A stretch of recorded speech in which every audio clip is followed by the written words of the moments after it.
नमस्कार दोस्तों रेबीज एक संक्रामक बीमारी है जो मनुष्य सहित सभी प्रकार के गर्म खून वाले जीवों को प्रभावित कर सकती है।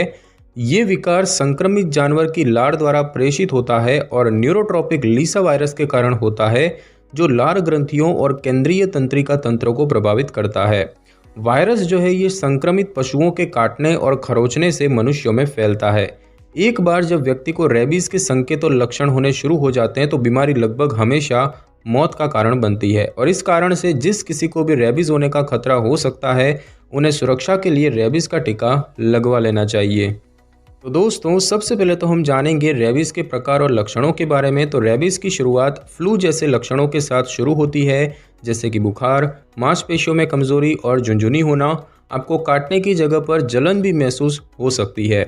जैसा कि वायरस केंद्रीय तंत्रिका तंत्र पर हमला करना जारी रखता है, दो अलग अलग प्रकार के रोग हैं जो विकसित हो सकते हैं। सबसे पहले बात की जाए उग्र रेबीज की, तो संक्रमित लोग जो उग्र रेबीज से पीड़ित होंगे अति सक्रिय होंगे, उत्साहित और अनियमित व्यवहार प्रदर्शित कर सकते हैं और अन्य लक्षणों में अनिद्रा, चिंता, उलझन, व्याकुलता और अशांति, मतिभ्रम, अतिरिक्त लार बहना, निगलने में दिक्कत होना और पानी से डर होना। और उसके बाद बात की जाए दोस्तों पैरालाइटिक रेबीज की, तो रेबीज को यह रूप लेने में अधिक समय लगता है लेकिन प्रभाव उतना ही गंभीर होता है।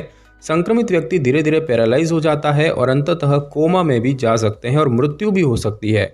विश्व स्वास्थ्य संगठन के अनुसार रेबीज के 30% मामले में पैरालाइटिक रेबीज होता है। और अब हम दोस्तों जानेंगे कि रेबीज कितने दिन में होता है। तो काटने और लक्षणों की शुरुआत के बीच की अवधि को इनक्यूबेशन पीरियड यानी कि उष्मायन अवधि कहा जाता है। आमतौर पर रेबीज के लक्षण विकसित होने में 4 से 12 सप्ताह तक का समय लगता है। हालांकि इनक्यूबेशन पीरियड कुछ दिनों से लेकर 6 साल तक भी हो सकता है। और अब हम दोस्तों जानेंगे कि रेबीज कैसे होता है, इसके होने का कारण क्या है। तो दोस्तों रेबीज वायरस के कारण रेबीज इन्फेक्शन होता है। वायरस संक्रमित जानवरों की लार के माध्यम से फैल जाता है। संक्रमित जानवर किसी अन्य जानवर या किसी व्यक्ति को काटकर वायरस फैला सकते हैं। दुर्लभ मामलों में रेबीज तब भी फैल सकता है जब संक्रमित लार एक खुले घाव या फिर मुंह या आंख में चला जाता है और ऐसा तब हो सकता है जब कोई संक्रमित जानवर आपकी त्वचा पर किसी खुले और कटे हुए घावों को चाटता हो। पशु के ऊपरी त्वचा को चाटने से यह वायरस नहीं फैलता और टीके की आवश्यकता नहीं होती है, परंतु ये वायरस किसी खुली चोट या खुले घाव को चाटने से फैल जाता है और आपको टीके की आवश्यकता हो सकती है। इंसानों से इंसानों में रेबीज फैलने के मामले बहुत ही कम देखे गए हैं। संक्रमित जानवर द्वारा काटे जाने के बाद वायरस जो है ये व्यक्ति की नसों से दिमाग तक फैल जाता है और ऐसा माना जाता है कि गर्दन और सिर पर काटे जाने पर वायरस सबसे तेजी से फैलता है। यदि आपको गर्दन पर काटा है तो जल्द से जल्द मेडिकल मदद लें। दिमाग में पहुंचने के बाद वायरस जो है ये तेजी से बढ़ता है और इससे दिमाग और रीढ़ की हड्डी में गंभीर सूजन आ जाती है, जिसके बाद व्यक्ति की हालत तेजी से बिगड़ती है और मृत्यु तक हो जाती है। और दोस्तों बात की जाए रेबीज वायरस फैलाने वाले या संचारित करने वाले पशु की, तो कोई भी स्तनपायी जानवर यानी कि एक जानवर जो कि अपने बच्चे को दूध पिलाता है वो रेबीज वायरस को संचारित कर सकता है।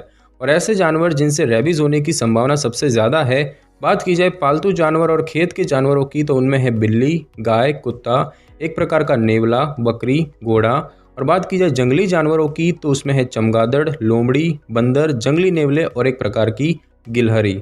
और अब हम दोस्तों जानेंगे कि आप रेबीज से बचाव कैसे कर सकते हैं। तो दोस्तों रेबीज एक ऐसा रोग है जिसे रोका या निवारण किया जा सकता है और इससे बचने के कुछ उपाय आप अपना सकते हैं, जैसे कि विकासशील देशों की यात्रा करने, जानवरों के साथ मिलकर काम करने या रेबीज वायरस से संबंधित प्रयोगशाला में काम करने से पहले रेबीज टीकाकरण प्राप्त करें।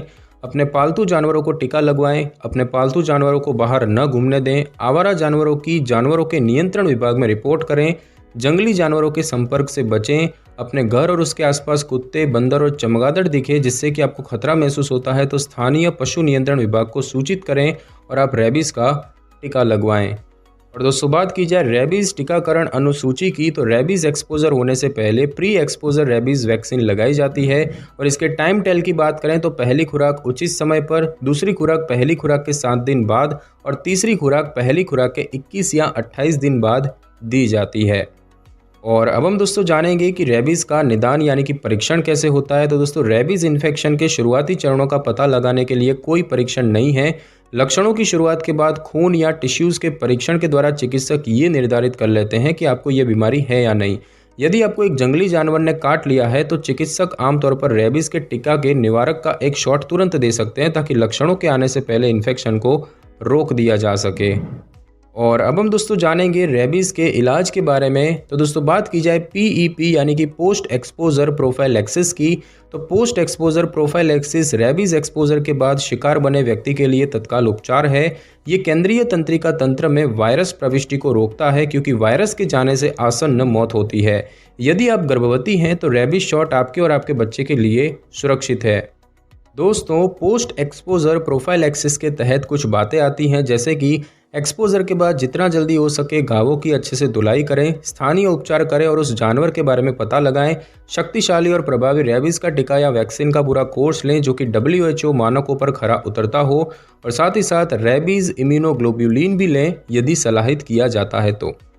और दोस्तों बात की जाए पोस्ट एक्सपोजर रेबीज़ वैक्सीन या टीका लेने के नियम और सूची की, तो पहले से जिन्हें वैक्सीन नहीं लगी है उन्हें 0, 3, 7, 14 और 28वें दिन मांसपेशियों में रेबीज़ का टीका लगवा लेना चाहिए और उन्हें पहली खुराक के साथ रेबीज़ प्रतिरक्षा ग्लोब्युलिन नामक एक और शॉट दिया जाना चाहिए।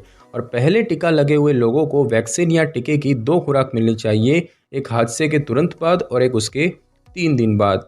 तो दोस्तों आज की इस वीडियो में बस इतना ही। अगर आपको मेरी ये वीडियो और जानकारी अच्छी लगी हो तो वीडियो को लाइक और शेयर कर दीजिए और कमेंट करना बिल्कुल भी ना भूलें। और अगर आप हमारे चैनल पे नए हैं तो चैनल को कर लें सब्सक्राइब और बेल आइकन के बटन को ज़रूर क्लिक कर लें ताकि मेरी नई वीडियो की नोटिफिकेशन सबसे पहले आपको मिल सके। Thanks for your time.